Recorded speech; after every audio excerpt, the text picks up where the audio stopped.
तर नमस्कार मित्रांनो, आज आलो होतो व्हिडिओ काढायला. म्हणलं आता बरेच दिवस झाले व्हिडिओ नाही टाकलं, ब्लॉग बी काढावं म्हणलं एखादा, म्हणून आलो होतो. तर आज आलतो इकडंच असं फिरत फिरत. पण नंतर मग म्हणलं नाही का, स्विमिंग टँक पण होतं इथं. मग म्हणलं चला दाखवू म्हणलं तुम्हाला, आता नाही का स्विमिंग टँक वगैरे आहे इथं. पण कसं आहे मित्रांनो, स्विमिंग टँक आहे पण ते बरेच दिवस झालं बंद आहे. बंद असल्यामुळे काय झालंय, ते पाणी वगैरे काहीच नाही, ते सगळं खराब वगैरे झालंय. आणि तुम्ही माझ्या बॅक साईडला बघू शकता की झाडं वगैरे मध्ये आता सध्या उन्हाळा पण चालू झालाय ना. उन्हाळा चालू झाले असल्यामुळं काय होतं, पाणी पण कमी आहे आणि झाडं पण सगळी सुकून वगैरे चाललेत. तरी तुम्हाला दाखवण्याचा प्रयत्न करतो मी. तर चला आतमध्ये साईडचे, आतमध्ये सगळं खराब झालंय म्हणजे बघण्यासारखं पण नाही, पण तरी तुम्हाला दाखवण्याचा प्रयत्न करतो मी. चला. तर इथून पायऱ्यात वर जायला हे सगळं तुम्ही बघू शकता, म्हणजे सगळं वाळून गेले, पाणी नाही झाडांना वगैरे काय नाही. इथून आतमध्ये जायचंय, दाखवतो तुम्हाला म्हणजे नाही का कसं आहे काय आहे इथं. दरवाजे सध्या, दरवाजाची पण अवस्था बघा, सगळी कडी बिडी तुटलेली.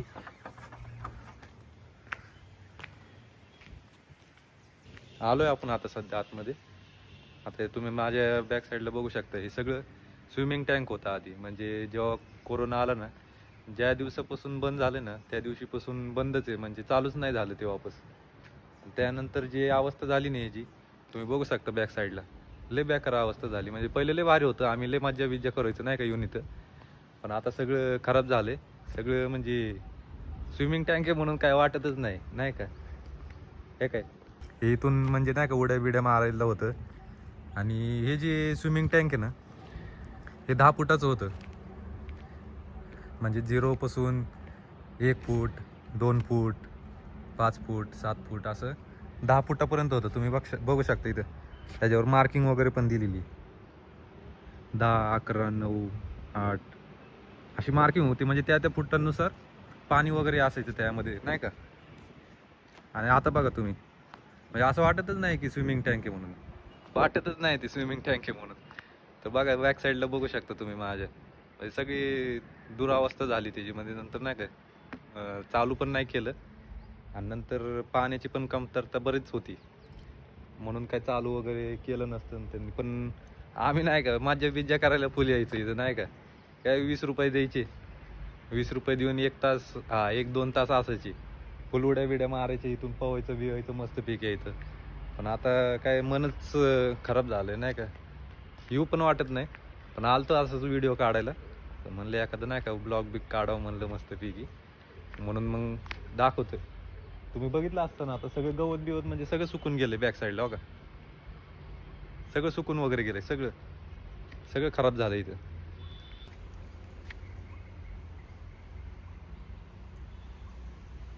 सगळे म्हणजे पूर्ण खराब वगैरे झालंय. आणि इथं लोकेशन वगैरे चांगलं आहे बरं का मित्रांनो, फोटो वगैरे काढायला, फोटो व्हिडिओ वगैरे काढायला चांगलं लोकेशन आहे. तर तुम्ही हे काय झाडं वगैरे सगळे वाळून गेले सगळं. तर पहिलं असं भारी होतं ना, म्हणजे आम्ही टाइमपास म्हणून इथे येऊन बसायचो नुसतं. एकदम हिरवगार झाडं बिडं असायचे, पवायचं बिवायचं मस्तपैकी मजा बिजा करायचं. इथं एक हे पण झाड होतं, आंब्याचं झाड होतं एक. आम्ही सारखं तोडायचं त्याला, काही ना काही काही ना काही कुठं नाही करत राहायचं. पण आता काय लईच बेकारी झाली इथं सध्या. हे काय पूर्ण म्हणजे नाही का सगळं वाळून गेलं हो झाड, सगळं काहीच राहिलं नाही. नाही तर पहिलं म्हणजे लय भारी होतं इथं, झाडं बिडं एकदम नाही का. हे काय इकडे, इकडं इकडं नारळाचे झाड आहेत सगळं. म्हणलं नाही का आलो तर म्हणले 2-4 व्हिडिओ काढावं म्हणलं, व्हिडिओ बिडिओ टाकून पोस्ट करावं म्हणलं नाही का. बरेच दिवस झालं व्हिडिओ पण नाही टाकलं. आपल्याला कसं टाईम बिम जुळत नाही, एकतर एडिटिंग वगैरे पण असते, नंतर मग कामं पण असतात बाकीचे, त्यामुळं काय एडिटिंग पण टाईम लागतो ना एडिटिंगला पण शेवटी. तर एवढं दाखवलं तुम्हाला आज. जसं जसं पुढं जाईन म्हणजे कुठं कुठं जाईन मी, शक्यतो जास्तीत जास्त आपण दाखवण्याचा प्रयत्न करेन कुठं कुठं कसं आहे काय आहे म्हणजे. तर सध्या तर आलो होतो इथंच, म्हणलं एवढंच दाखवायची पण इच्छा नव्हती, पण काय ते दाखवा म्हणलं आपल्या लोकांना पण नाही का. तर ठीक आहे, पुढचा व्हिडिओ आपण टाकतच जाऊ. कुठं काय असन कुठं फिरायला वगैरे गेलो तर तिथले लॉग बिग आपण टाकत जाऊ काय असन ते. तुम्ही फक्त अपडेटेड राहा आपल्या चॅनलला आणि सपोर्ट तुमचा असू द्या. धन्यवाद.